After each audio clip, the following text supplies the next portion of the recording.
Welcome. This is the Molloy University Center for Social and Ethical Concerns podcast. I'm your host, Jennifer Scuro. I'm an assistant professor of philosophy, and I'm really interested in our episode today because it is related to my research. Today's episode is on the labor of trauma survivorship. My guests are Sara María Acevedo, who is a multiply disabled scholar activist and critical educator born and raised in Colombia. She's an assistant professor of disability studies at Molloy University. She is an inductee of the Susan Daniels Disability Mentoring Hall of Fame and is the Distinguished Visiting Scholar for the Global Gender and Sexuality Studies program at the University of Buffalo for the 2023-2024 academic year. Gayitri Kavita Indar is an assistant professor of special education in the School of Education and Human Services at Molloy University. Through her cross-pollination of universal design for learning and disability critical race theory, she reimagines education possibilities for learners of the global majority. Additionally, Dr. Indar conducts interdisciplinary research that bridges historically disparate disciplines such as health and disability studies. Currently, she's working on peer-reviewed publications about structural violence, trauma, and healing experiences of Black disabled learners. A short content warning. Our discussion today will involve much details about trauma recovery and survivorship and other forms of violence and harm. Well, my name is Sara María Acevedo. I identify as a mestiza, autistic, and a woman living with cis-hetero woman living with chronic illness. And I was born and raised in Colombia. I've studied in several places. I studied in Spain at the Universidad de Salamanca. That's where I got a degree in historical linguistics and French. And then, I thought I was going to go down that path exclusively, right? And then I came to the United States in 2005 for a summer camp working with disabled adults. And after 5 years of doing that every summer and hearing about,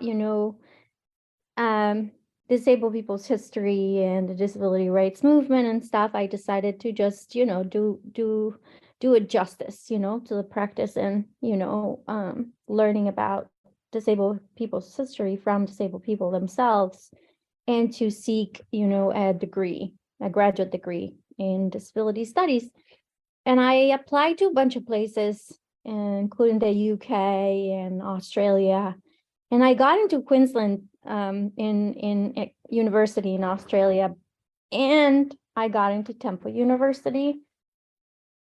And I decided to go to Temple University. And I was so lucky that David Mitchell was teaching there at that time. And so I got to study with him. And that totally politicized me around disability. And that was really important for me because I never looked back. So I decided to, go for a master's in liberal arts. And I continued to, develop my knowledge in disability studies. And then I continued thinking, I kept thinking about anthropology. And so I started looking at programs that were not as perhaps traditional as Temple's. And I found a program in San Francisco, which is quite militant, quite, activist anthropology, post-capitalist politics is a wonderful program. And I said, if it's not this one, then it's not anthropology. So I put all my eggs in one basket and I just went for it and I got in. And it's one of the best experiences I've had in my life. It was the program where disability study, like my work in disability study, especially disability justice or the disability justice focus, was really welcome. Even though my professors didn't have that expertise, they had so much expertise in just social movements and activism and political philosophy, political economy, that it was just the perfect place for me to grow. as a disability studies scholar, especially as a critical disability studies scholar. So I really, really loved my time there. And of course, the Bay Area is a really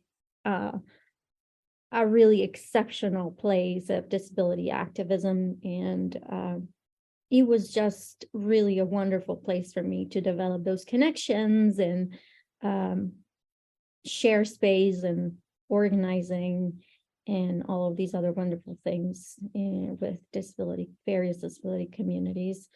I got to, share space and time with Sins Invalid people and, with Superfest and International Disability Film Festival.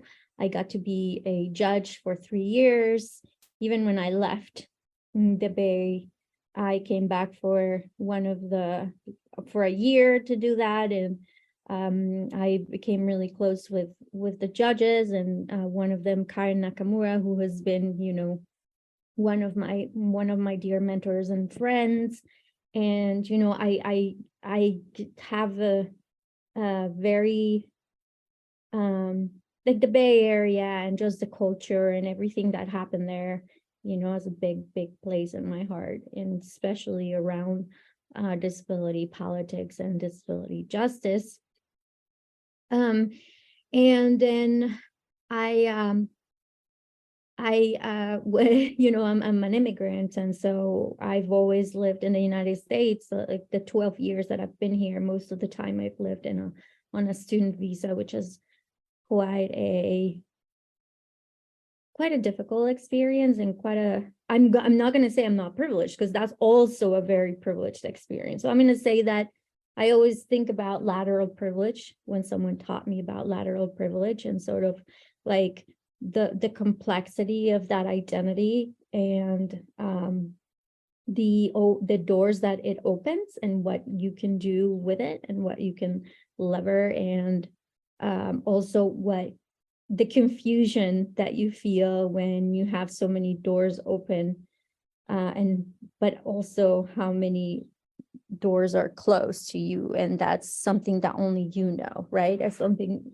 that only you experience as an international student. And so there's a lot of covert racism and a lot of anti-immigrant sentiment, even though you're very privileged that you have the means to actually, right, be here for an education, but there's very limited opportunities for employment. You're limited to certain hours, so it's just it's an experience, right?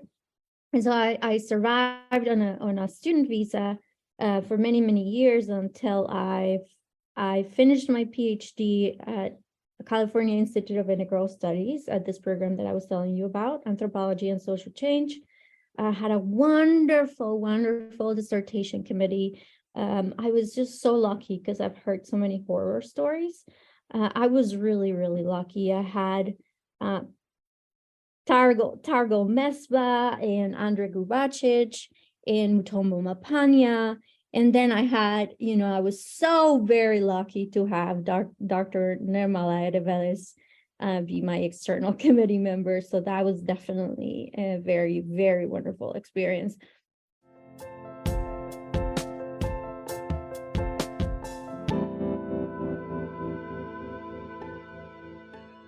I'm Dr. Gayitri Kavita Indar, and I'm an assistant professor of special education at Molloy University.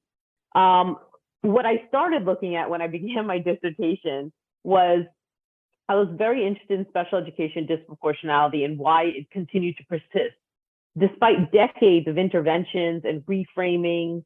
And then I thought, we need to go back into the health field, medical field. So I started researching literature there, and I proposed this idea for my dissertation to examine the health and well-being experiences of Black males across education and health institutions. The greater goal was to reframe special education disproportionality from a population health perspective. Historically, if you know anything about special ed or disability studies, there has been this great chasm between the medical profession because of historic ableism and racism and special education. But I don't believe in these binaries. I think the solution typically occurs somewhere in a happy middle ground between the two disciplines.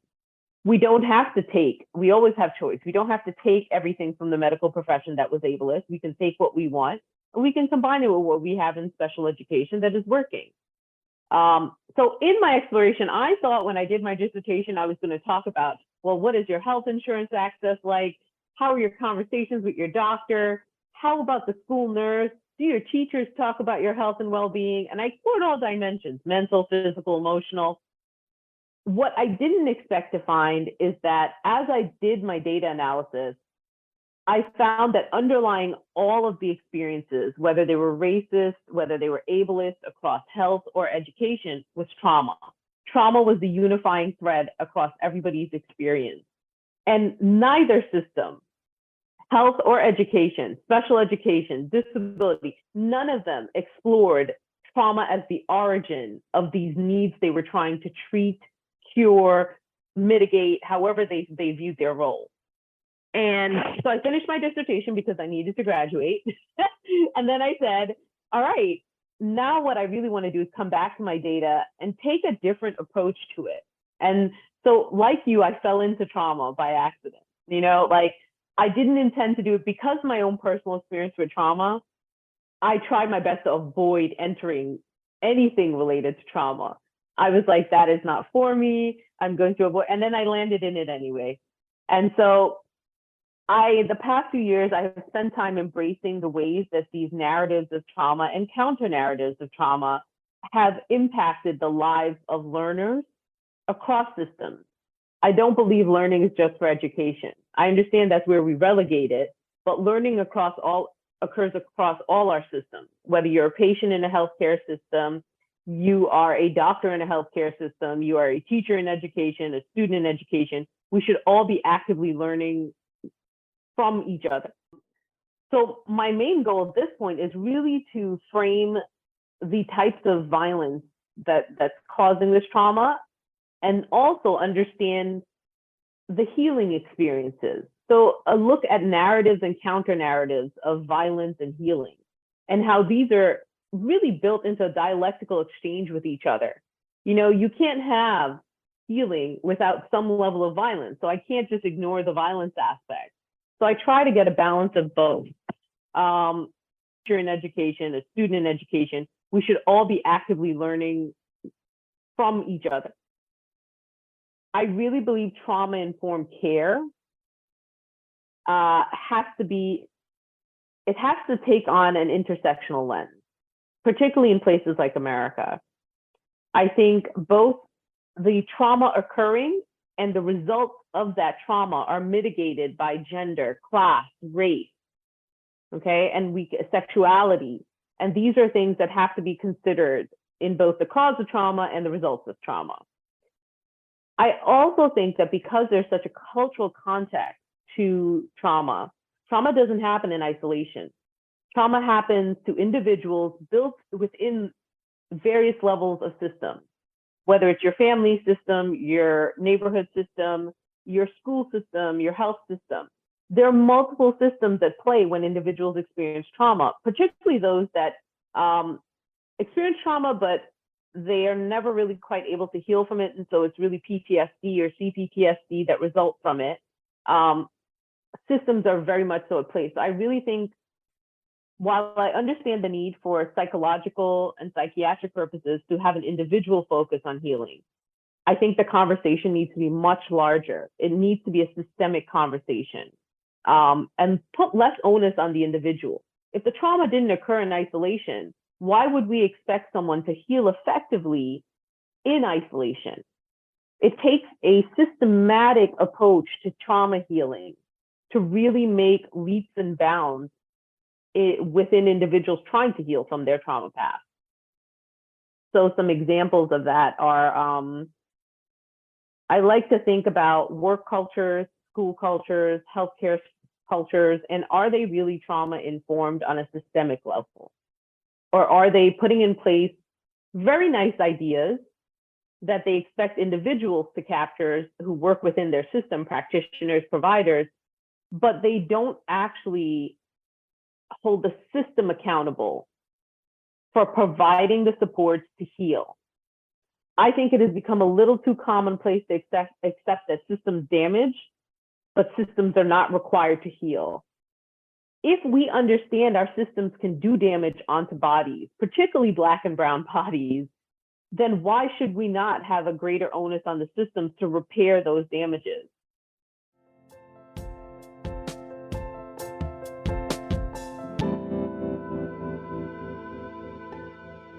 I think what's important about experiences as academics, that the kind of traumatic experiences you can feel are in part because we're already engaged in privileged activity. I think it's the assumption is that they're not as valid and they're not as important. But when you talk about people who are marginalized, and I'm thinking a lot about this concept of misfit, right? So you have Rosemary Garland Thompson's concept, and then the way Amy Hammeray might talk about it as well in relation to like built environments.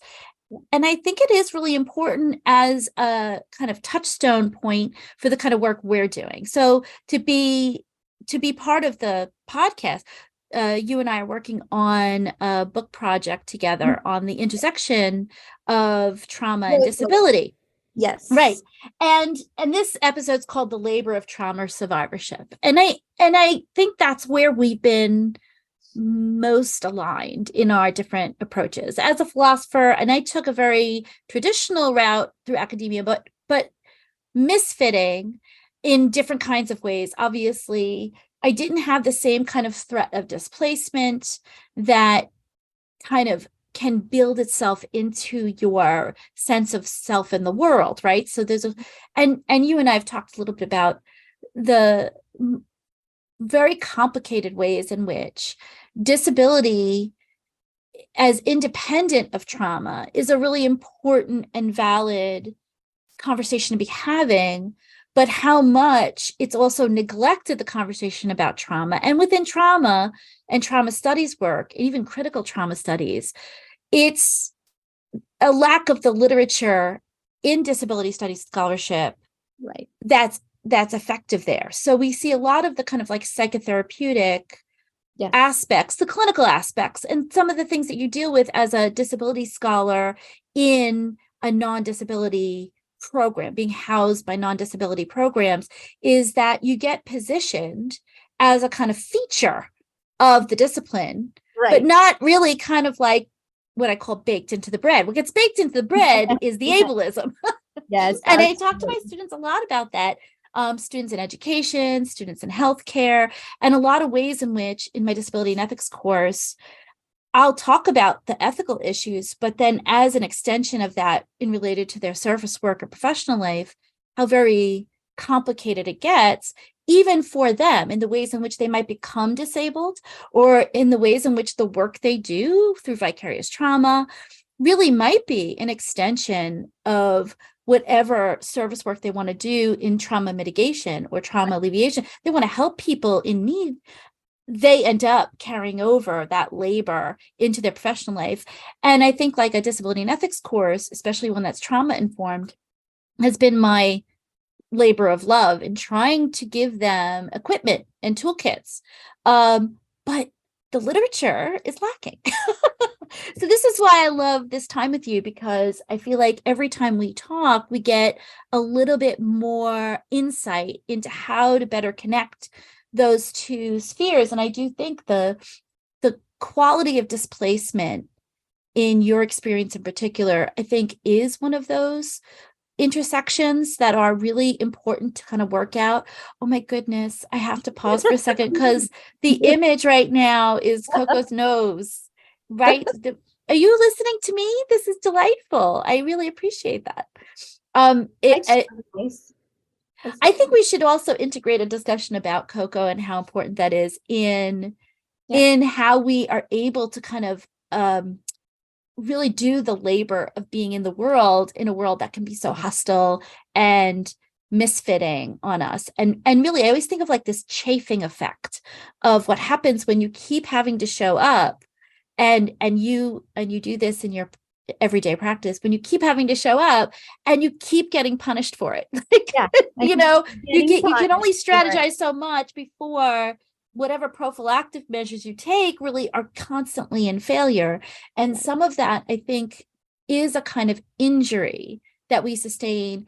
And I would like also, again, I would love for it to hear what your thoughts are on this, but also if you could come back around to the concept of lateral privilege, because I think it is really insightful. It might be helpful for people listening to the podcast to understand how complex it is as both a form of privilege, but still exposed to different aspects of harm, as you started to describe. Yeah, I think about lateral privilege also with the concept of oppression Olympics, which I've also found to be a funny concept in terms of just how it sounds, just its linguistic affect, I would say, and what it means, just because of I would say the absurdity of it, but the reality of it too. Lateral privilege can manifest in various ways. So I'll just speak to my own experience. I mean, I have so much access to spaces where, and not only spaces, but I'll start with spaces or sites to which many people in my communities do not have access to. So I do have that access of, I think about it in terms of disruption. I have access to spaces and sites where I can be disruptive, of course, in strategic ways. And that I do get punished for. But I still have the opportunity to even be there and to even call things into question, call practices into question, call language into question, call relationships and dynamics into question. And yeah, the cost of that, I think it's part of the conversation, but it's another side of the conversation. I, for the longest time, have also passed as neuro.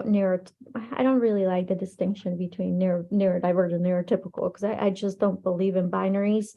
But let's say that I can pass as non-neurodivergent, or most of my life I've been able to do that. I don't know to what degree I can at this point, but I'm most often in pain, so maybe my limping, and now definitely the dog is just like a giveaway, although not necessarily, right? Because a lot of people do say, oh, you're training the dog, right? And I say, no, he's my dog, he's my service dog.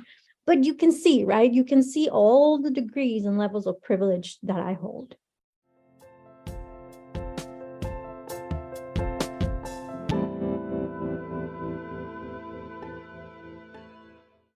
Yeah, I think it's the idea of the American dream and the American work ethic is interesting because a lot of it is what that has laid the foundation for the disabling of difference. The idea that because we pride independence, we have then gone the opposite end of the spectrum and said that dependence is problematic. But if we look at the culture that we're in, if we go back to basic philosophy of the social contract, inherently the social contract was established on the premise that we will be interdependent. So the idea that dependence or any element of dependence somehow pushes you into this disabling spectrum that has a negative connotation to it is problematic in itself. But I do think that's when you do this kind of work and then you have people, kind of saying, oh, everybody's got trauma, or neutralizing it, like trauma is equal, or, snowflakes. I think there was always something so provocative to me about when people would accuse people of being like weak and victims. And I don't think at any point we use that language in our research for good reason, in part because of the ways in which that's so loaded. And I think it makes a mistake on the work that we're doing and the work that people do to survive trauma. So if you'd like to speak a little bit to maybe some of those ways in which I think there is a political arm to this, next to that cultural work that we're trying to do and talking about different cultural contexts. So I think I love that you brought up the idea of rugged individualism, pulling yourself up by the bootstraps. America's history. So I taught history for over a decade, and I just loved the field. So I taught world and US. And if you know anything about what the work ethic America was founded on, it was the supposed Protestant work ethic where hard work is prized, being able to overcome is the goal. And that has become a very harmful narrative for trauma-informed systems, healing systems. I think that combined with capitalism. So capitalism at its heart wants production. It wants end products. How you get there and the process to get there is not necessarily the concern of capitalism. And I think that is where we have created a system that prides itself on trauma, utilizing some of the aspects of what happens after you've been traumatized, milking it for how it can best contribute to capitalist profits, to the Protestant work ethic, but then also not caring. In the research I did with my participants, I think I coined this term of transactional healing. And what we find in capitalist systems with this type of work ethic is that systems are willing to support your healing, but you need to give us something in return for the healing. Even though technically our mechanisms are what allowed your damage to occur, we need something in return. So you have to pay a price. And my participants would say it. They would say that I wanted to get better. You know, I wanted to do better in school. I wanted to show up. I wanted this. These are the things I needed to learn or to feel accepted or feel like I belong. But they experienced these lengthy periods of truancy despite having those desires. So it was not a lack of want on their part. They were just in systems that would not give them those things that they said explicitly they needed to heal, until they allowed themselves to experience failure for extended periods of time and the damage that comes from experiencing that failure, then to allow themselves to be adjudicated. So now they have entered carceral systems as teenagers. So they're entering yet another deeply problematic system. And that system said, hey, we can give you access to therapy. We can give you access to a nice nature-based place to live. But here's what you have to do. You have to leave your home. You have to give the courts the right to make decisions for you in order to become an adult. So once you hit the age of 18, you have to go back to the courts and prove to them you've earned your right to leave the system and our care. And of course, obviously, once you do that, your services are cut off. So these kids said they went to therapy, they hung out with other people who had similar experiences they could share. They were in these beautiful residential campuses, but very carcerally based residential camps. So you had the beauty of nature, but you had the lockdown of a carceral system. Permission required for everything, highly structured systems, compliance-based systems. And so even in their efforts to make a transaction to get access to any basic level of healing services, they had to give up freedom and autonomy. You know, and this comes back to I have a framework that I love to use. It is a cross-pollinated framework. So Thorius and Waitola wrote a piece about the cross-pollination of universal design for learning as a framework. And so I cross-pollinated UDL with disability critical race theory. And I found that UDL holds a lot of promise because it emphasizes choice and autonomy, and really addressing and meeting diverse learning needs where they are. And so I do believe that UDL holds a lot of emancipatory potential, but it needs to be cross-pollinated with another framework that acknowledges the invisible ways that power and ableism and race and all of these multiple oppressing identities work together to impact choice and autonomy. Well, what I write about ableism is the ways in which acquiescence bias works, in that very often in order to be cared for you would get evaluated, or you'd fill out surveys and paperwork. Oh, I have a whole thing about how bureaucracy is its own kind of like, Yes. it's its own death, right? Because if you can't fill out the form properly, you don't get levels of care Yep. that might be like critical need stuff. And so you say yes to things, and sometimes you don't even have the wherewithal to be able to kind of like know Yep. what you've agreed to, right? So the quality of consent is always minimized in these kinds of environments in which it might be basic need level care, but because you're in a precarious situation, because you're in an environment in which it's considered special, right? That's Yep. special care. You have to be able to acquiesce. You have to be able to consent to it, regardless of whether or not you might have these elements that are, really going to perpetuate certain levels of harm on you as such, right? So we accept the terms with the limited choices that we have. And I think there's something really powerful about what you're saying about this transactional quality, because the literature does talk at length about interdependence as a way out of the independent, dependent Americanism of, kind of our own self narrative, right? Our own sense of self-directedness or desire, like what we want for ourselves. I'm working on coursework with a colleague where we do a reckoning with the American dream. And we talk a lot about like how the American dream narrative for a lot of people who take up residence, it doesn't matter what your actual status is, that narrative tends to be over and over again, this effort to stay independent, autonomous, making free choice, right?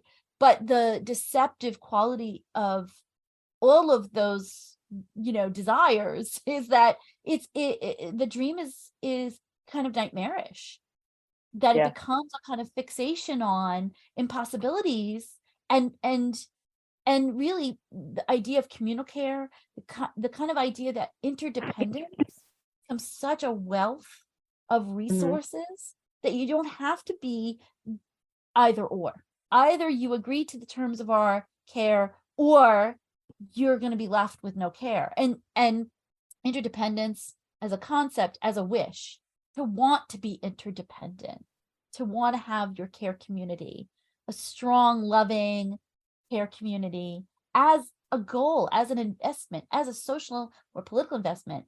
That stuff, I think, has so much possibility to it as alternatives. But again, the American story, the American history as a labor history is so neglected. It's a work history, right? Work hard and rags to riches. But the labor history is so quiet. It is considered a subversive narrative unnecessarily, I think, in a lot of ways, because it's such a joyous narrative when you really investigate it and spend time with it.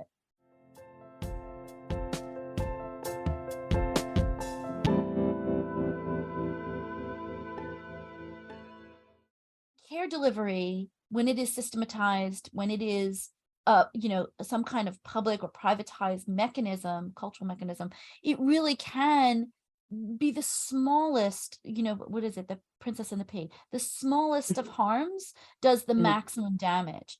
And so the example I had been giving was I had gone to, so some of my experience has been from miscarriage, and I've written on this previously, and I ended up getting a hysterectomy during COVID, right after COVID, and I was happily getting a hysterectomy. It was a happy thing for me.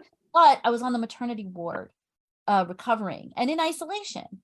And at one point, someone had come in, to draw blood or whatever, and says to me, very, very casually, so how's the baby doing?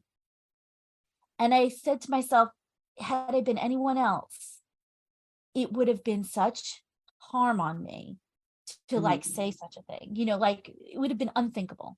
And I think when you work around people who have mixed levels of trauma, and of course the intersection with disability, and the intersection complex, I think what ends up happening is we callous ourselves to care correction. That there are certain things that when we do them and we see that pebble can be like the beginning of a deeper, larger set of harms, or connected to a deeper, that we don't want to be responsible for that. But at the same time, we have to correct, and care correction within systems of care is impossible. And when I talk to student nurses, I tell them, I said, the whistleblower dilemma is from the smallest of errors to the largest of errors, like, when do you report them? Are you encouraged to report errors or mistakes or things that you don't know? Do you yield to that system? No, because a lot of times they are in, as you are trained in those kinds of environments, compliance mode. Compliance culture is where care culture becomes harmful and naturalizes harm into the system and like you said, I think the idea that systems become accountable to healing would be such a radical shift It would.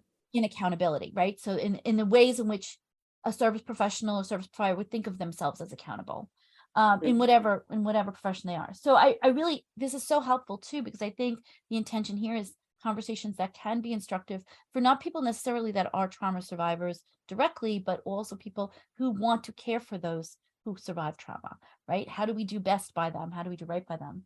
We are all beholden to the labor of trauma, whether or not we have direct or indirect relation to it.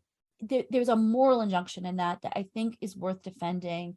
Trauma it manifests or is accessible as something that could be negotiated or narrated in relation to particular environments. And some environments make survivorship impossible. And so the labor ends up really a labor that no one could be compelled to engage, right? So if you're in an environment that continues to, kind of exploit the vulnerability of a trauma survivor, rather than utilize aspects of what is knowledge, skill set, similar to disability. I mean, I think when we keep thinking of disability as deficit, right? So we learn a lot, or that disability is an overcoming, that the real labor of disability is to, put a smile on and have a positive attitude. That narrative, that does really work in a capitalist system.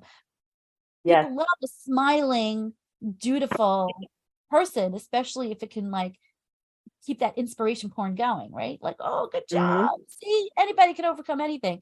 Pull yourself up by your bootstraps.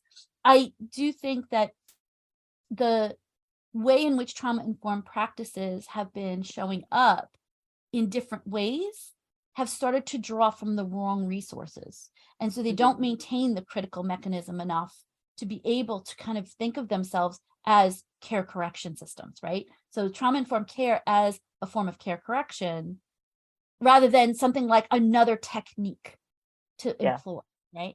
And so you have some really important, we might even do the, narratives of trauma impacts the lives of all learners. I'm going to hold on to that, and that's definitely going to be a takeaway for us.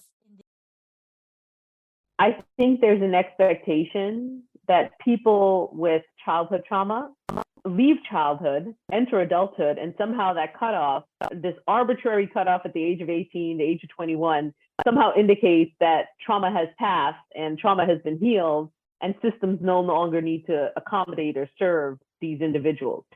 Trauma is ubiquitous. And if we understand the ubiquitous nature of trauma, it becomes even more concerning that we don't have systems designed to address it.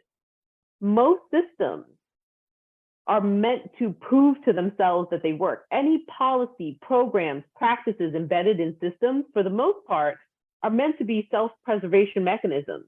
The system is not allowed to destroy the system. So a lot of times what you will find is that you have a lot of performative trauma-informed care pieces put in place in systems. So they'll say, oh, well, we have policies to address that. So let's take whistleblowing. We have a whistleblowing policy. Okay, but do you have support after the whistleblowing has occurred to not just protect, but to heal from the whistleblowing experience? That's where most systems start to fail. They have performative mechanisms that they put in place, but they fail to protect the members. Now, I'm a big believer that systems, because of the UDL experience with an emphasis on designing for access, I believe systems can be designed proactively before they're even implemented to address the needs of a wide variety of stakeholders, and also to check itself for improvement. I think people don't, when we talk about the political nature of what's been happening, people have become so turned off by the term of dismantling. Just the word dismantle seems to trigger people, which I understand. They think of a lot of their legacies and heritage, and they see dismantling as in opposition to that. But you don't need to concern yourself with dismantling systems if systems are designed to meet the needs of everyone. Dismantling only becomes a priority when systems were designed for a select group of people and they continue to serve the needs of that select group of people, and they serve only the best interests of those people. So even the changes implemented reinforce the original design of the system. That's when you hear cries for dismantling. But if we found the collective purpose for multiple stakeholders and we made sure our systems addressed it, there would be very little cry for dismantling these systems. So some of the contention we see in the politicization of education in particular now, given the position I'm in, the heavily political nature of our field has made caregiving very difficult. Some teachers want to learn just to come in to do their job, but some people genuinely care about making a difference. They enter these systems to heal children, to love children, to help them learn, to find the best version of themselves. They support self-actualization, you know? And so some of the politicization that's occurring in our field is really it's going to shift the way we approach our caregiving job. So my mom is also a nurse, and she has similar concerns that I expressed about education. She has similar concerns occurring in her field. You know, she entered the field. We both entered our field because we're caregivers inherently, innately. And she says, you know, that these mechanisms they're putting in that are supposedly healing are actually hurting us. So she finished her doctoral studies, but she focused on holistic practices to help nurses manage their stress and burnout. And so we study similar things in different fields, and that's probably where my interdisciplinary interest comes from. But we sit and we have conversations about how do we really even tackle this problem?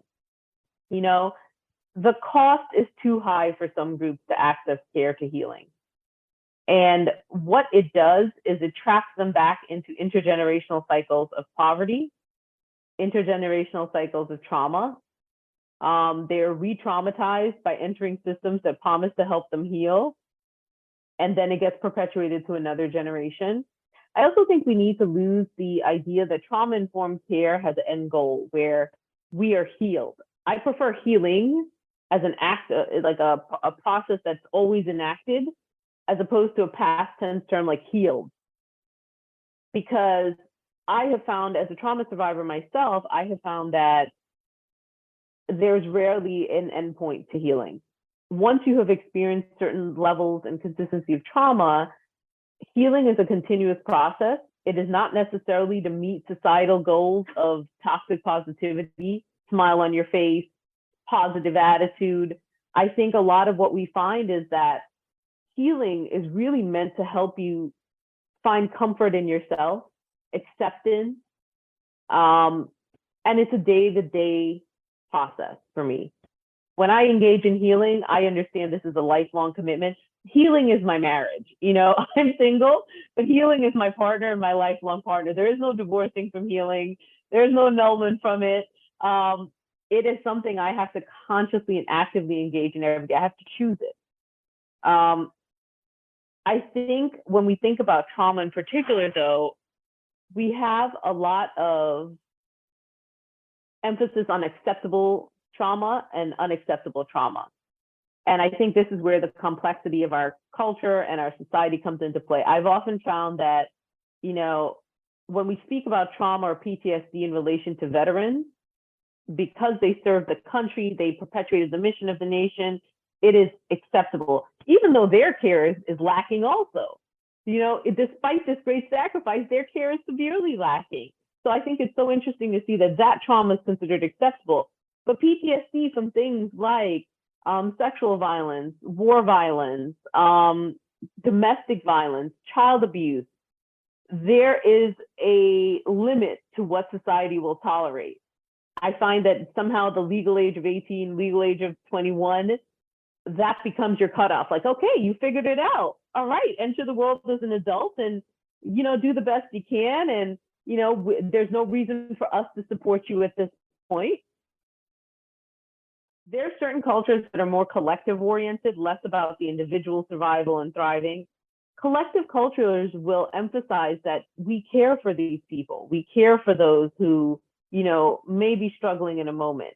They have care-based approaches, whether it's on a community level or through systems, to address the needs of people who may have a moment of struggle. And trauma is also not just about struggle. For me, trauma is, I like to think of trauma as like a wheel, and this may be the Eastern influence on my perspective of it. A lot of times, Western cultures will think of trauma as linear. You make progress along this line and there's an end goal, and yes, you have achieved it, like the end of a marathon, somebody's there cheering you on with balloons and prizes.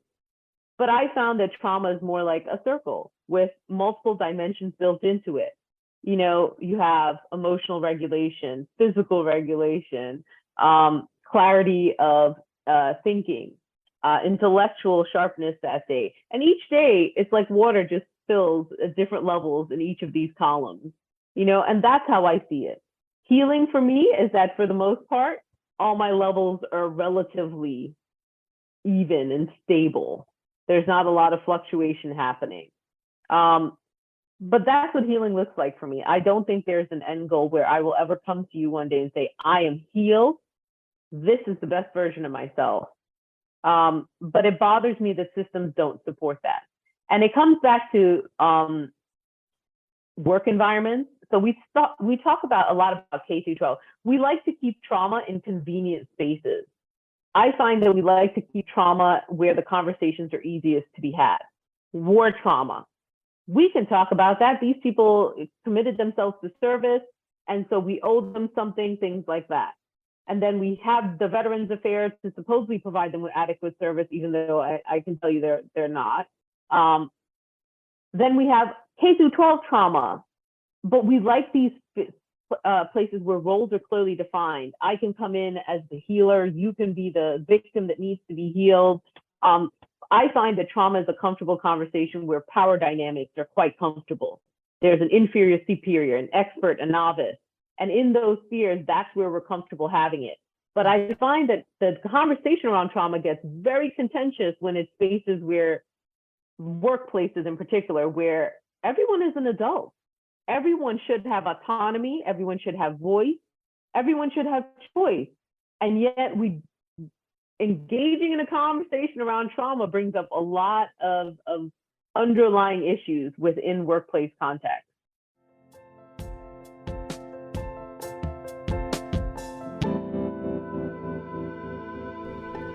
Now I'd like to continue my conversation with Dr. Indar and Dr. Acevedo on the labor of trauma survivorship. So what's allyship mean? What does intervention look like for the person who really is surviving something and at the same time has no way of reorganizing that into a state of knowledge, where I can't use that as knowledge for agency, knowledge for transfer, right? Transmissible knowledge, where I could share that out. CRIP knowledge has done that, right? In some ways, there is amongst the critical disability scholarship a real cultivation of the knowing of what it is to be disabled, the kind of knowledges that are available, the kind of distribution of labors. If there's a politicization that is very sophisticated and really humanizing. I'll tell you a little bit about this story from Stoughton Lind, who used to be a professor at Yale, and he and other colleagues decided to relinquish their U.S. passports and say, we're going to go and protest in Vietnam.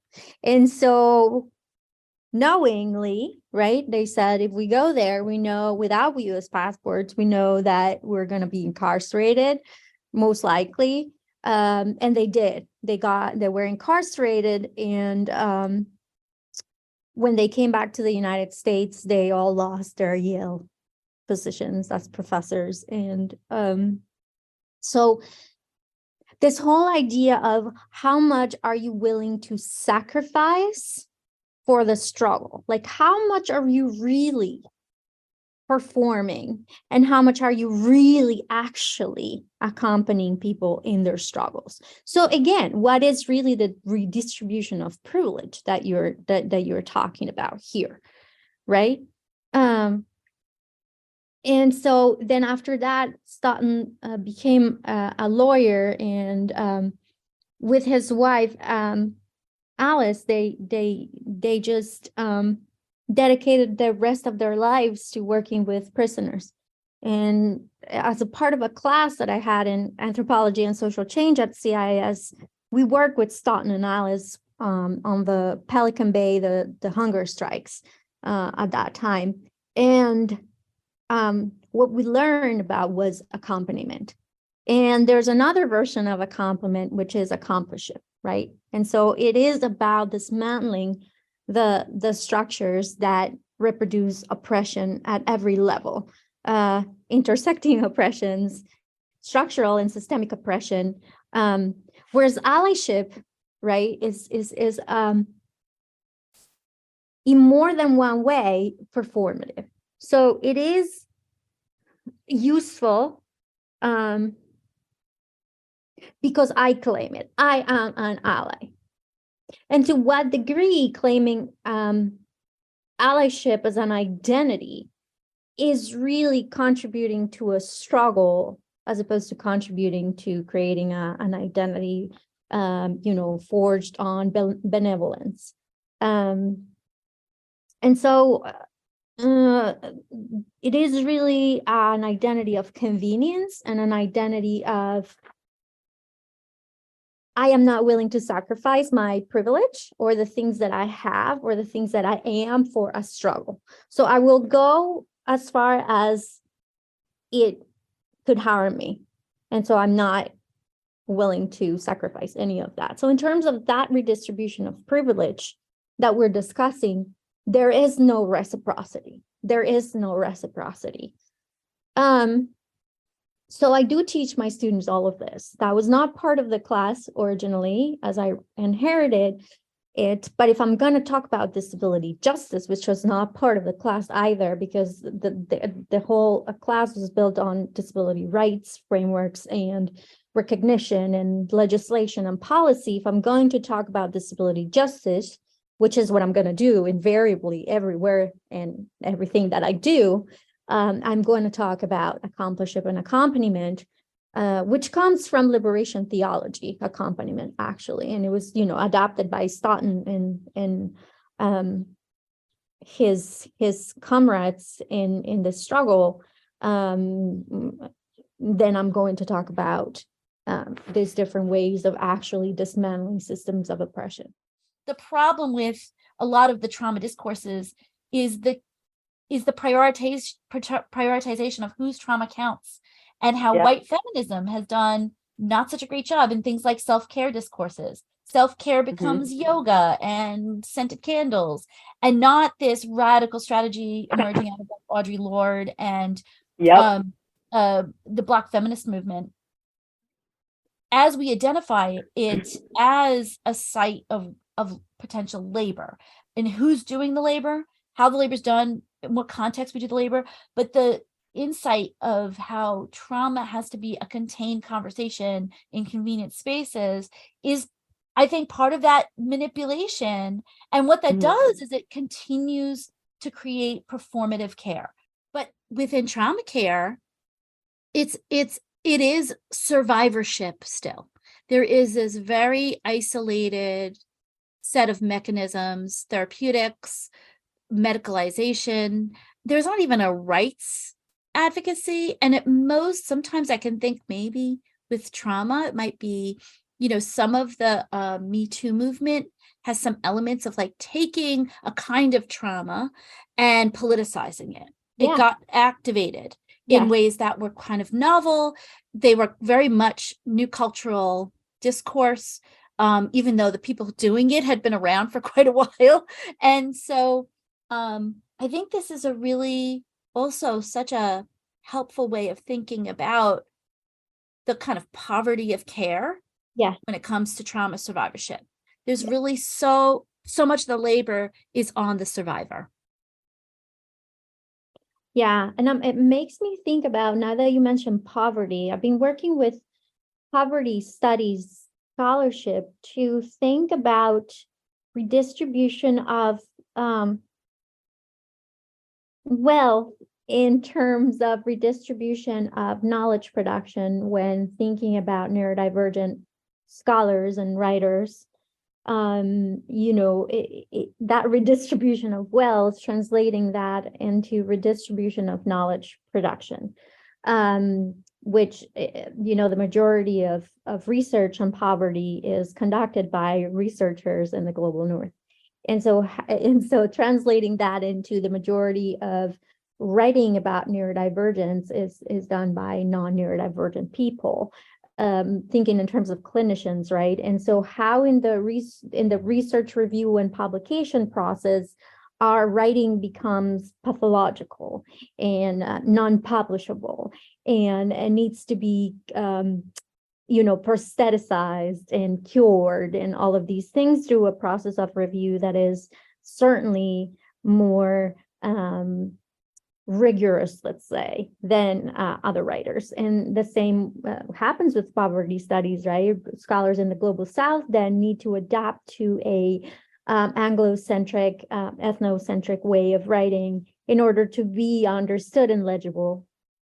And so that whole idea of poverty in care is because the whole monopoly of understanding care and understanding care in trauma is being, monopolized, sorry to repeat that, from, by the clinical professions and by the therapeutic establishment. It's not necessarily, the knowledge is not being produced by survivors.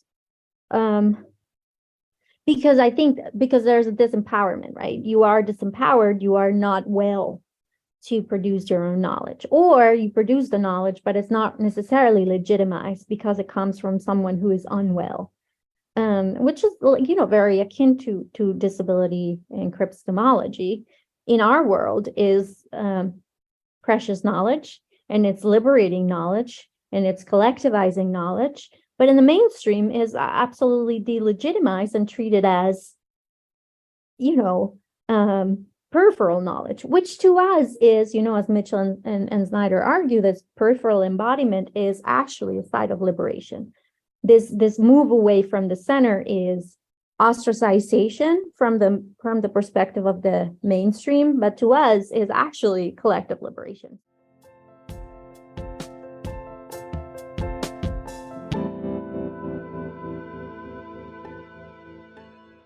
I think when you experience trauma or if you're disabled, there is no such thing as like opting for conveniences out of privilege. Conveniences in some ways need to be rights. Like we need to protect whatever conveniences we create. So I was thinking a lot about this ergonomics concept, that patterns and choreographies have to be built in that environment of care.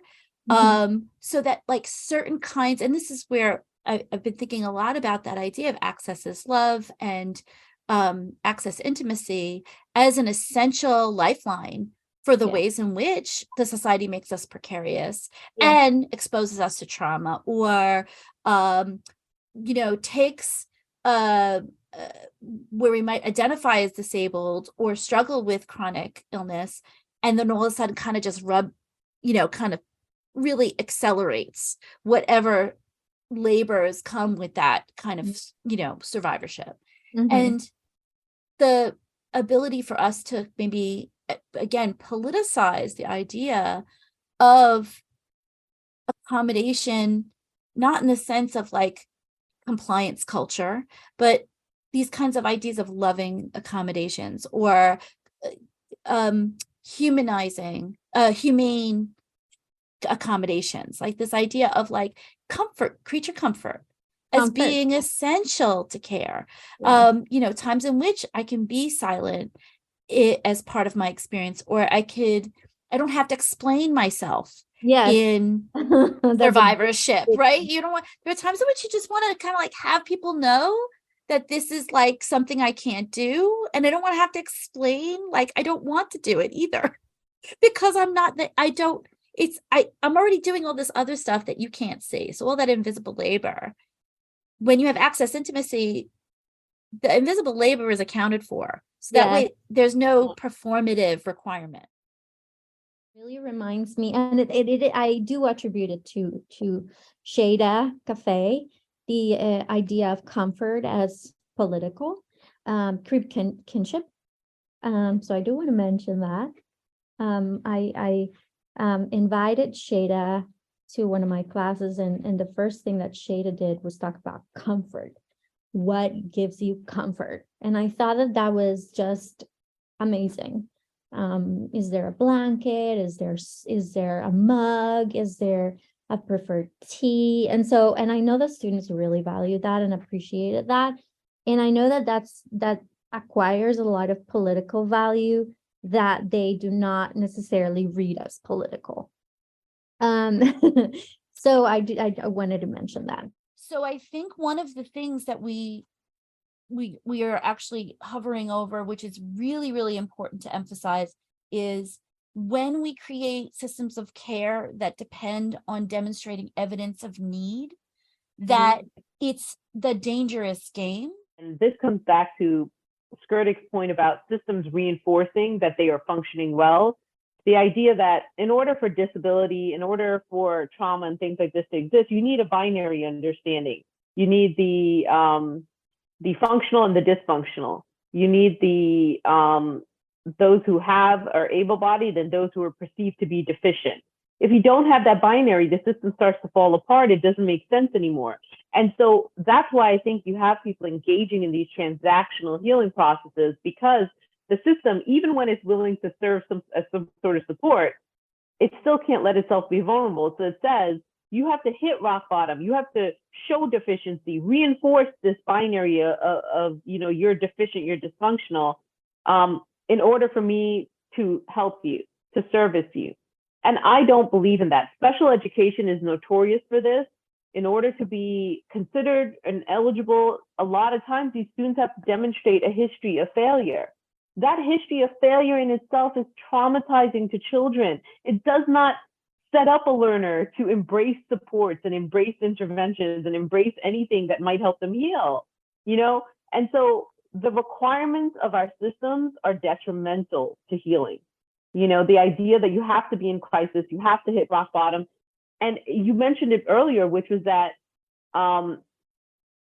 you can't just, in moments where you lack the clarity to seek help and support, that's what the system demands of you, that somehow we need you to be in crisis and be at your most deficient. But when you're in your most deficient and you're in crisis, you need to have the wherewithal to contact us, continuously contact us, find an appropriate provider, go pick up your medications, pay for it while maintaining a job.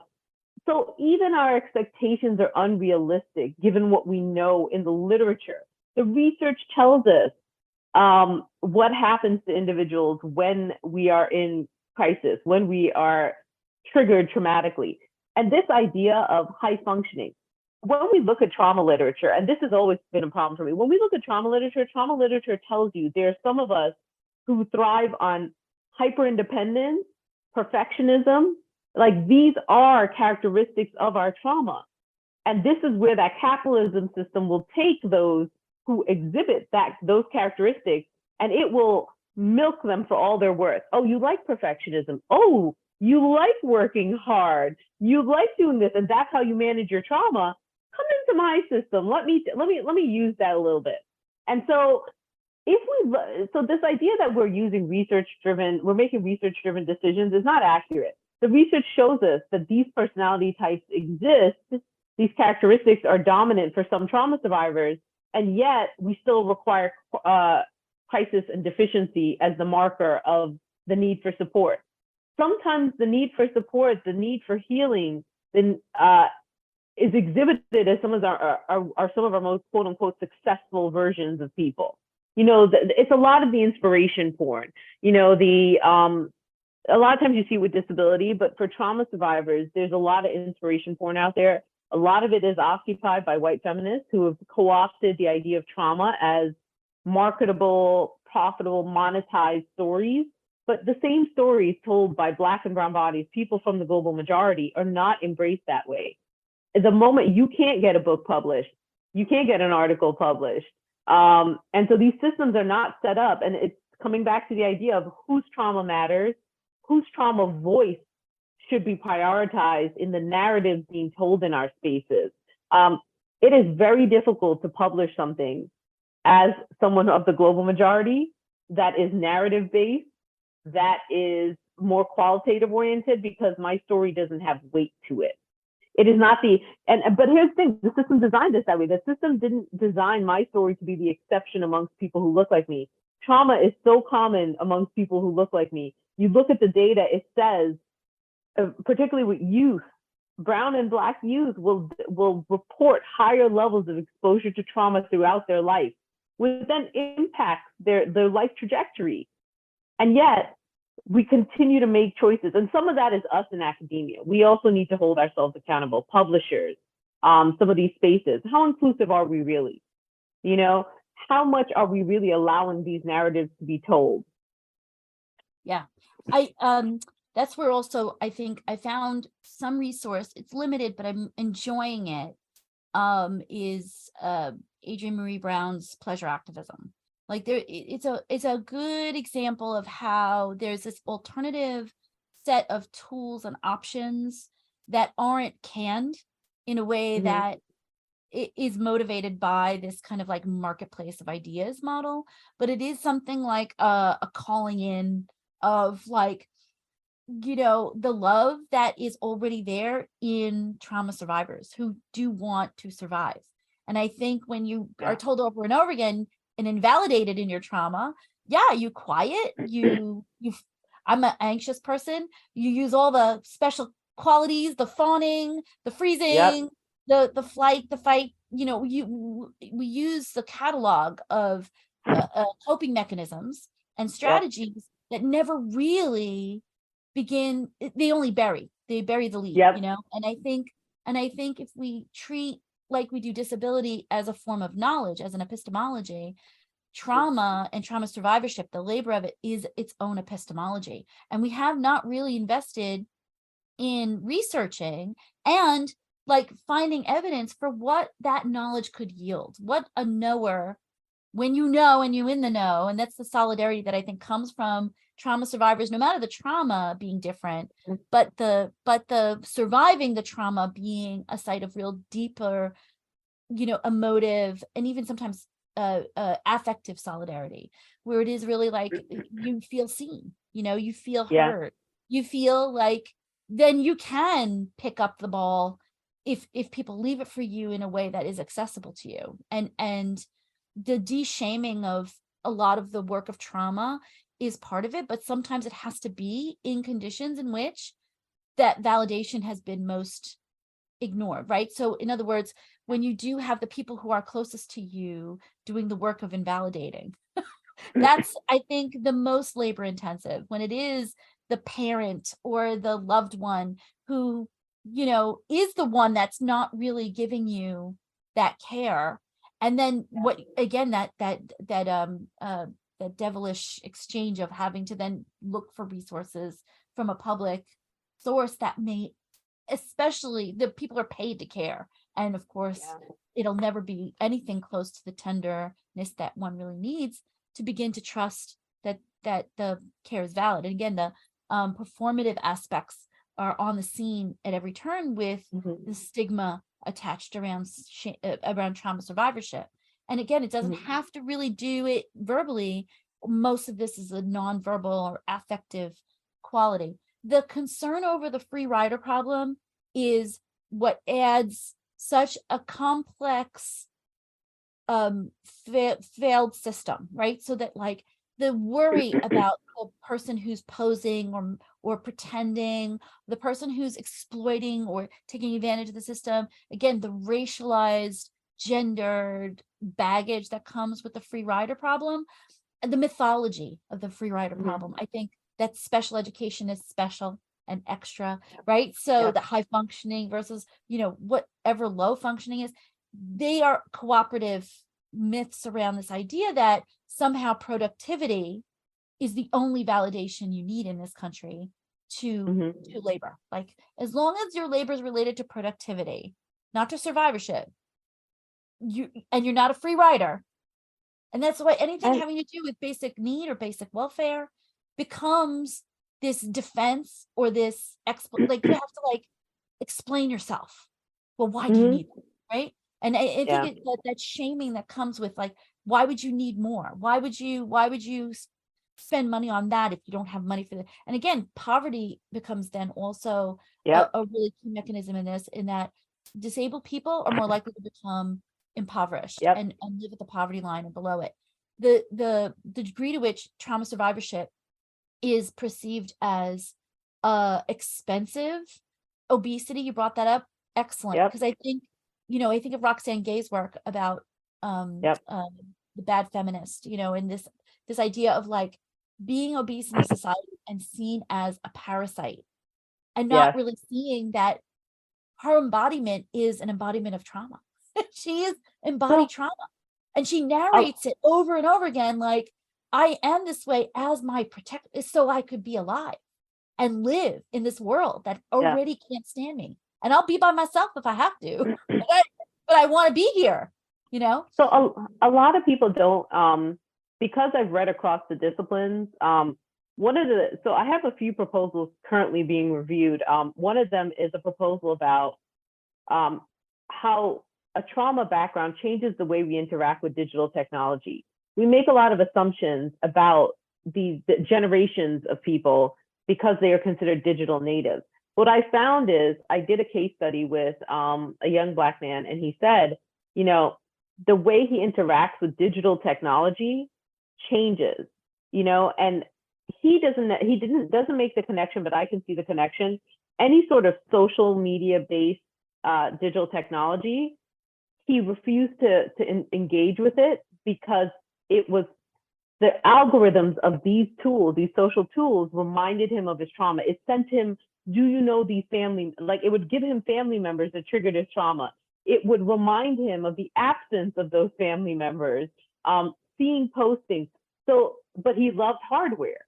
And I think we have to understand, I try to anchor it in some aspect of our capitalist society, because I think it brings meaning to these spaces where digital companies are working in isolation. I don't think they work closely enough with a wide variety of stakeholders in the community, digital startups. I think they have great narratives, but I don't think they're examining that these legacies, these societal legacies of trauma are carrying over into their business spheres. And if they don't understand it, if they don't tailor, if they don't address it somehow in their philanthropy, then it will impact their profits. For this child, he will never subscribe to most social media content. He will never become a content creator. He will work in hardware willingly, but that also thinks about, when we think about digital accessibility programs, we have this scholarship in this program to train people in becoming a content creator.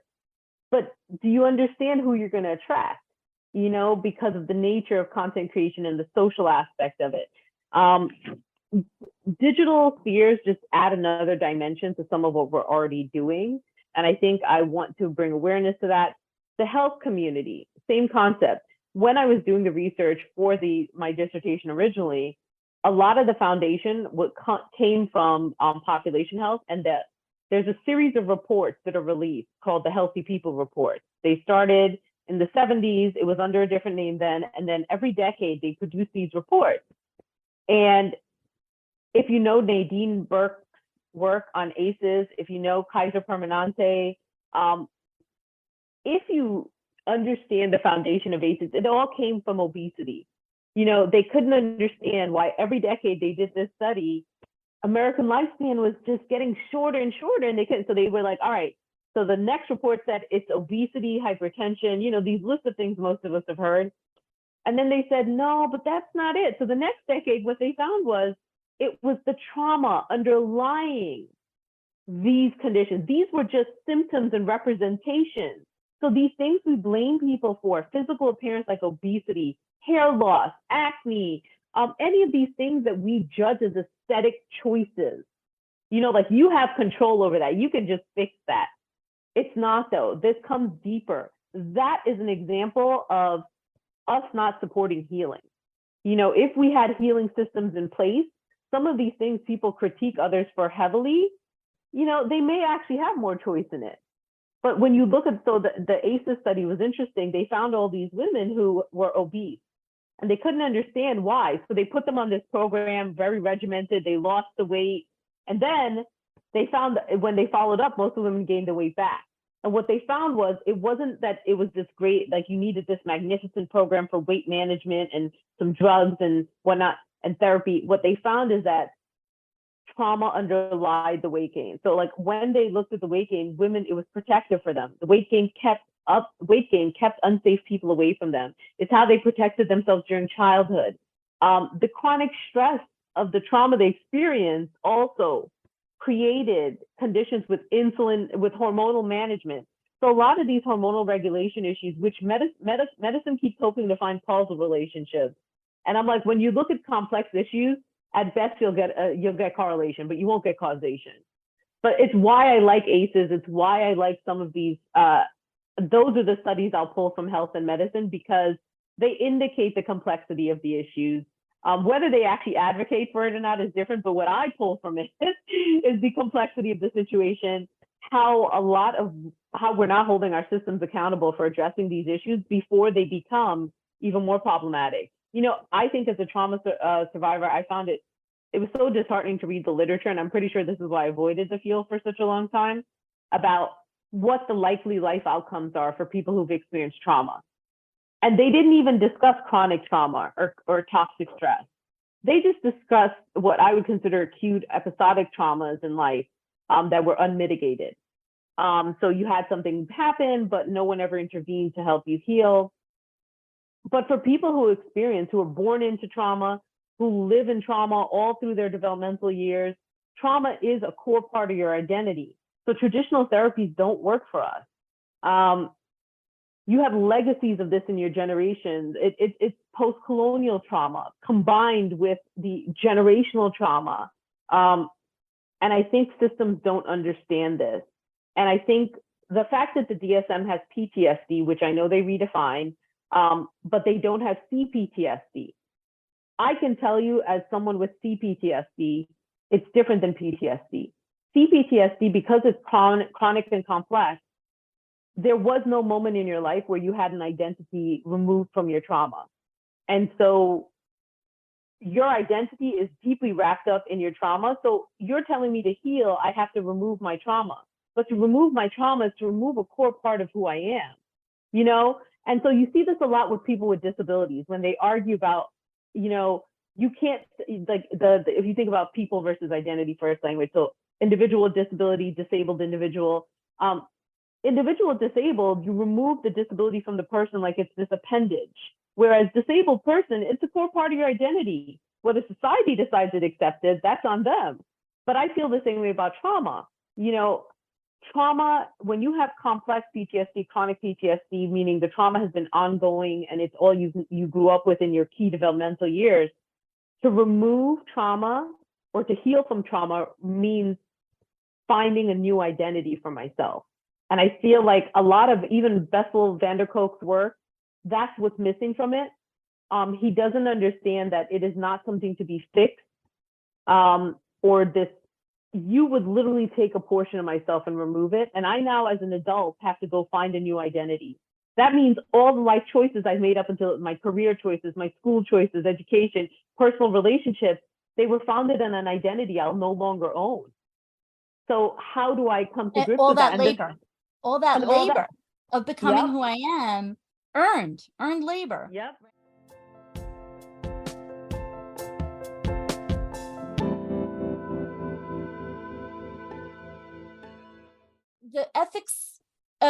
person always is the Debbie Downer of academia. we're always doom and gloom. But I really do think ethics practice has to be joyful, and we have to talk about like what's giving us life. So what gives me life the most is probably my dog. As a trauma survivor and hopefully one day thriver, I rescued a dog about 8 years ago.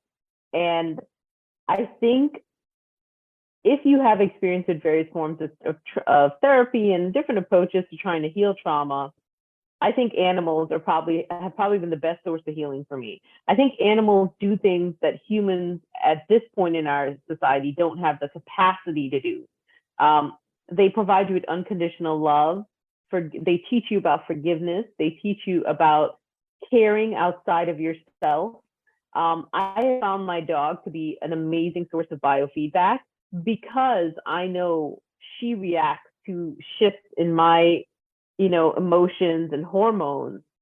She can sense things. And because I have an external visualization of what's happening within me, it helps me recognize better when, okay, maybe I need to take a walk. Maybe I need to meditate for a little bit. Maybe I need to do something else that's joyful to kind of bring me down.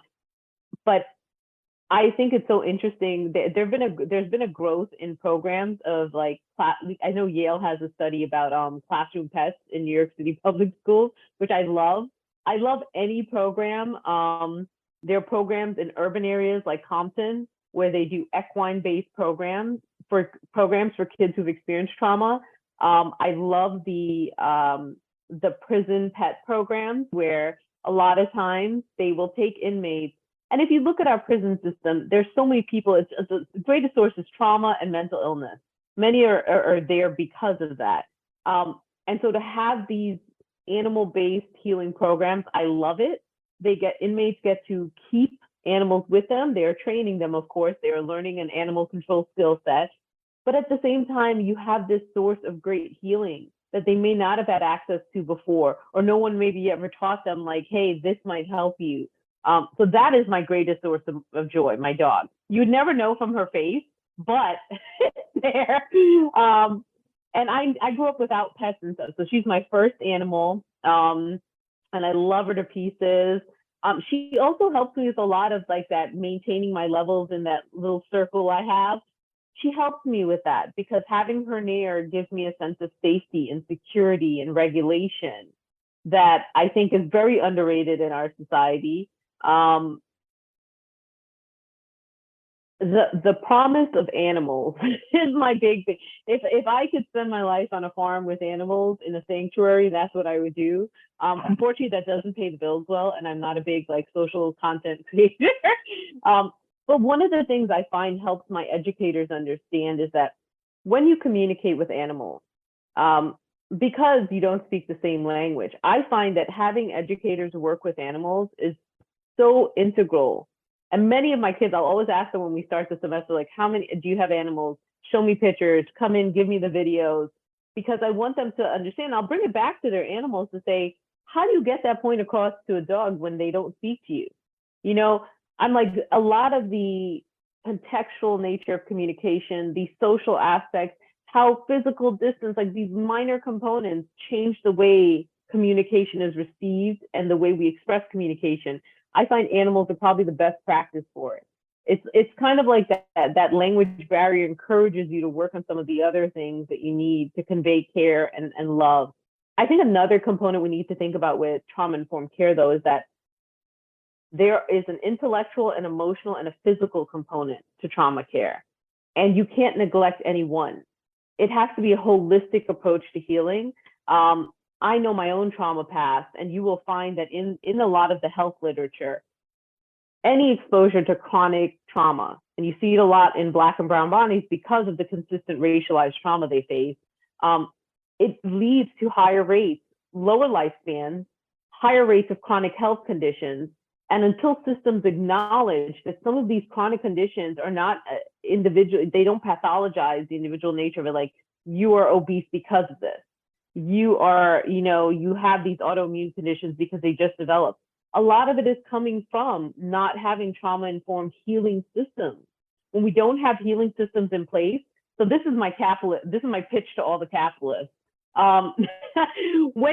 If you look at the cost of healthcare in this country, if you are not the person profiting from the health insurance and some of these systems, the cost can be greatly reduced by proactively building healing systems, because we get rid of a lot of the origin points of chronic health conditions that stem from consistent exposure to trauma that is not being mitigated by any sort of healing system being put in place.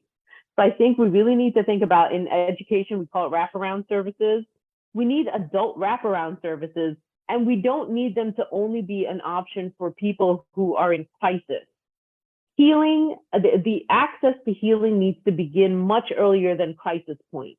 A lot of times you can only access things if you have lost all your money, you're unemployed, you have hit all rock bottom, as people say, then you can get access because you can show me evidence that you have enough evidence to engage in this transaction with me of you can now access these services. There are a lot of great services out there, but you have to fail. You have to trade your success, your functioning level, in order to get them.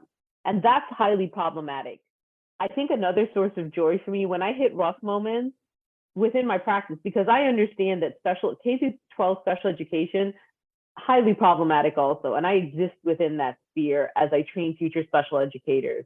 But I try to remind them of some of the key principles of healing, equity. So there are two books that guide that for me. Bell Hooks, All About Love, and then Bell Hooks, Teaching to Transgress. I think in those two books, I always ground myself because they remind me that teaching is not about bringing perfection to a room. Educating is about, and I tell my students this all the time, that when we stand in front of a room of students, our job is not to show them how much we know and how much of an expert we are. Our job is the opposite. And Bell Hooks speaks about this. Our job is vulnerability and self-actualization. We bring imperfect versions of ourselves into our learning spaces so that children learn imperfection is acceptable and normal and healthy, that humans in progress of growth, not completed, perfected versions of ourselves, is the norm. We are continually changing, showing kids ways in how to engage in dialogues of healing and apology. So I will tell them, and sometimes I can tell my students are like, what did you? And I'm like, I'm very sorry, I shouldn't have done this. So I teach them about the layers of an apology. And I tell them the importance of, you have to do this with children. Do not assume that every child understands this dialogue or knows it or knows the feeling associated with it.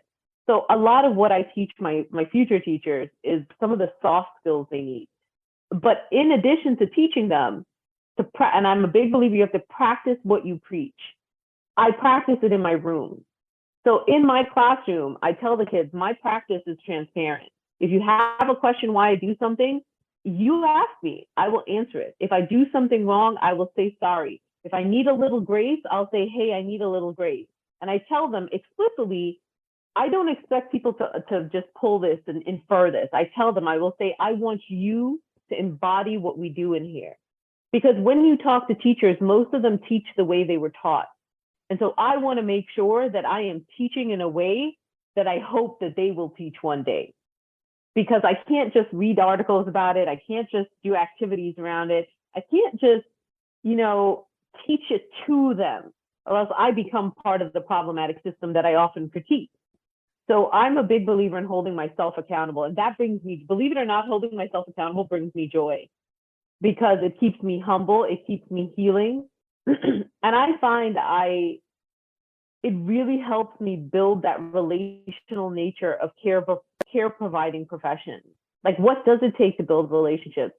And teaching kids that, you know what? And I tell kids I'm neurodivergent because it took some time for me to grow comfortable with that. But I tell them because I want them to understand I'm an adult that you can communicate directly with. So this is your first practice, maybe not your first, maybe however many you've had, of dealing with someone. So I want you to practice your communication with me. Be direct, but be polite. The two can coexist. Direct and polite can coexist.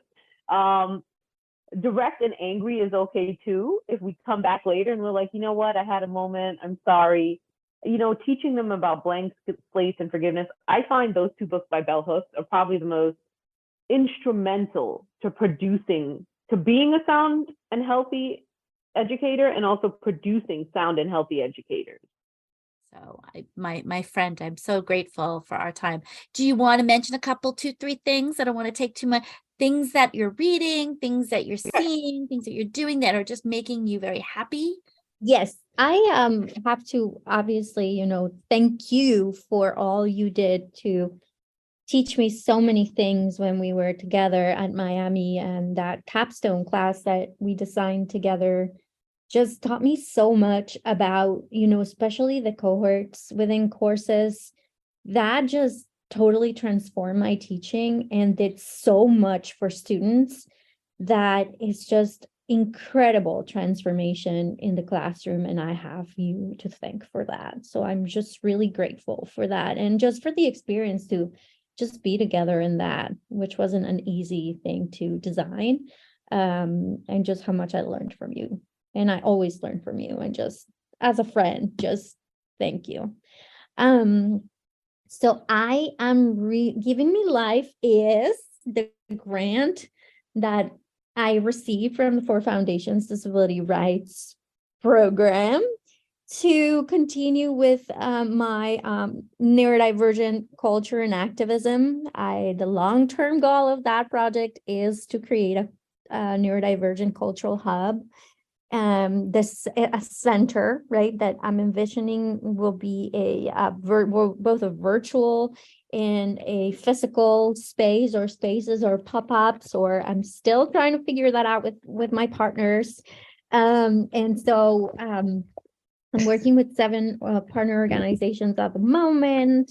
And this is I'm on the grant period. This is the first grant period. And so I've been working with disability cultural centers to understand their processes, petition, funding, sustainability, programming, staffing, all of the different aspects of it, the nitty-gritty, to then understand how to cater to neurodivergent communities, and not necessarily within universities. So that's the different one of the different aspects that the center would have, or that this various pop-up spaces would have.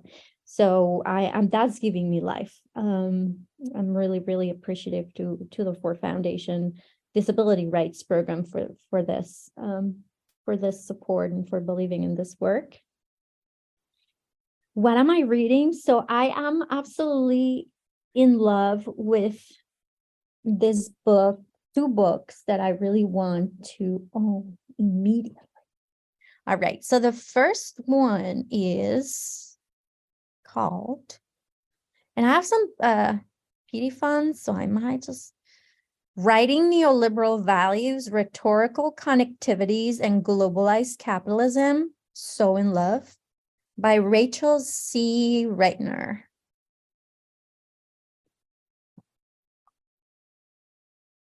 And then the other one is Commonwealth by Michael Hart and Antonio Negri. Obsessed with those 2 books. Obsessed. Most own them quickly. I think it's always really important that we keep coming back around to what's life affirming. When we talk about, like, I know I'm going to have to do some content warnings on a lot of the episodes that I've covered, because when you do any kind of discussion about ethics, people come at this material sometimes with little knowledge, sometimes a very refined knowledge of certain aspects.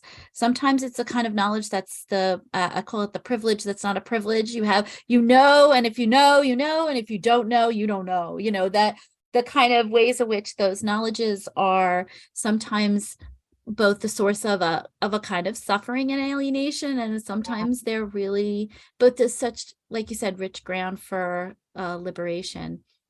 And so communing on these concepts sometimes is a kind of salve, a little balm against kind of how difficult it is to talk about without getting, without turning it into trauma porn. And I think that's one of the things I hope to keep doing as we move forward on our own research together on thinking about trauma and disability, that we really provide an alternative set of resources that people can come to that are life affirming and not therapeutic. We're not trying to get anybody to move to a spot where they're not. The question I asked in my book on miscarriage was, how do you get over what you can't get over?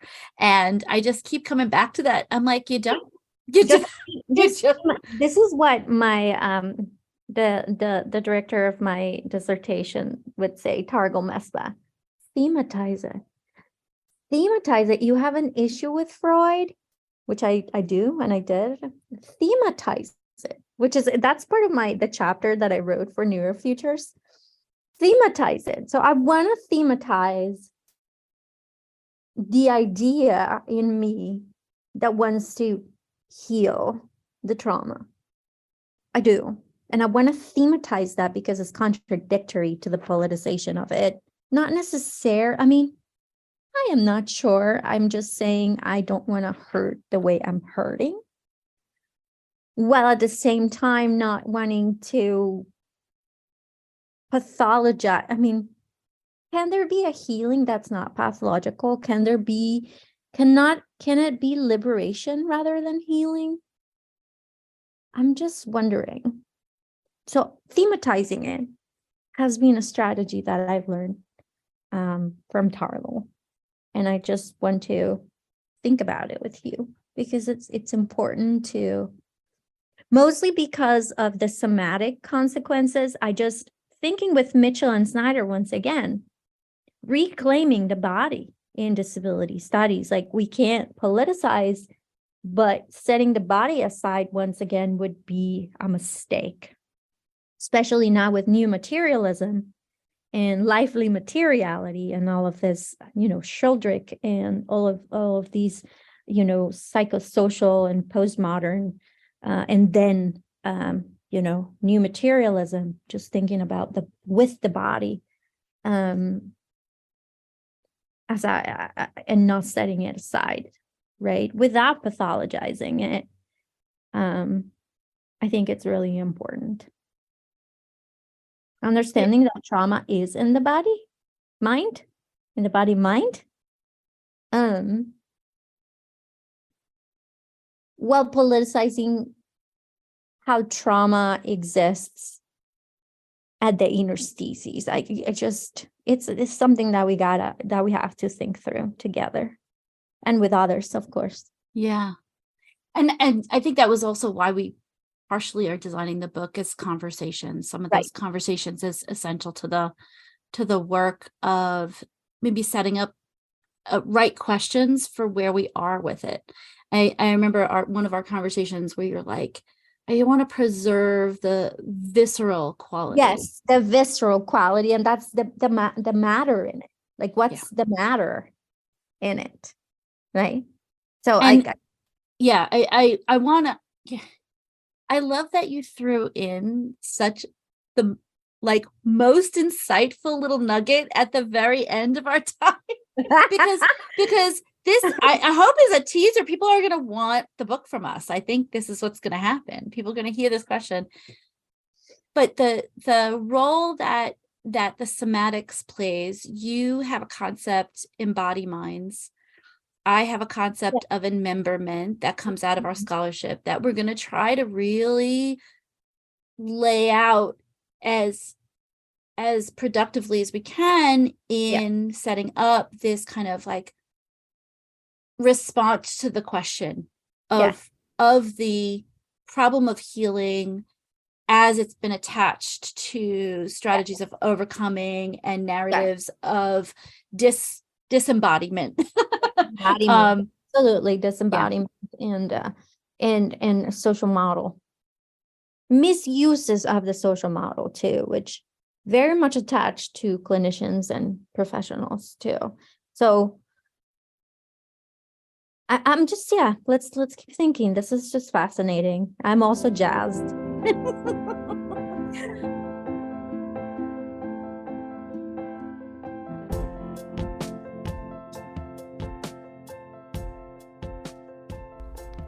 I hope you found our conversation enriching. I want to pause to acknowledge that Molloy University is located on the lands once home to Indigenous peoples, including the Lenape, the Montaukett Indian Nation, and Indigenous peoples who resided in the Massapequa, Merrick, and Rockaway territories. We recognize the long and complex history that has brought us to these lands, and we seek to understand the ongoing impact of settler colonialism and its influence on the cultures and heritages of Indigenous peoples. We remember and acknowledge our connections to Indigenous peoples and appreciate the opportunity to live and learn on this land. We honor the Indigenous peoples of the past, today, and in generations to come.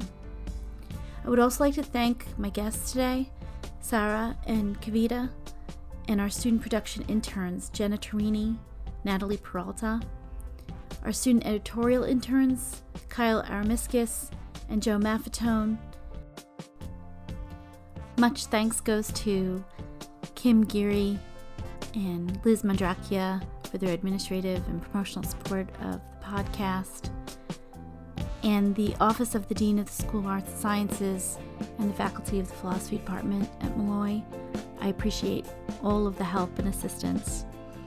For any questions or concerns or comments or ideas for future podcasts, please email us at csec@molloy.edu. Thanks again for joining us.